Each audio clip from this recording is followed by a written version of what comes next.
Biyahe tayo Santa Mesa. Ayan, naka full gear na tayo. Biyahe na tayo. Home service tayo doon. Nissan X-Trail T31 yung gagawin natin yun. Tara, let's go. Ayun, what's up? Good morning mga kadiskarte. Dito tayo ngayon sa may Santa Mesa. Ito yung gagawin natin. Nissan X-Trail T31 nga pala daw to, sabi ni Bossing. So ayan, tara. Ayan.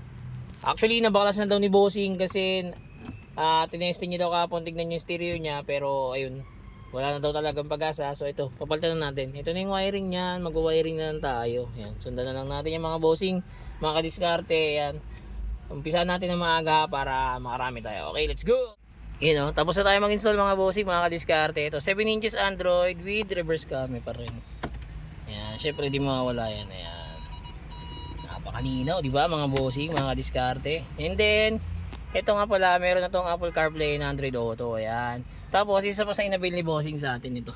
Ayan. Dashcam, front dashcam yan mga kadiskarte. Ito siya, pag i-view nyo siya. Ayan. So ayan, kita nyo rin naman, malinaw yung ating front dashcam. Ayan. Recording na yan, pwede mo na rin siya i-replay. Ito, ayan. Replay natin. Ayan. Replay yan, oh. Ayan. Sa mga gusto mo mag-avail, drop message lang. Direct message lang for better and faster transaction. Don't forget to like and follow na rin mga kadiskarte. Okay, ingat, ride safe sa lahat.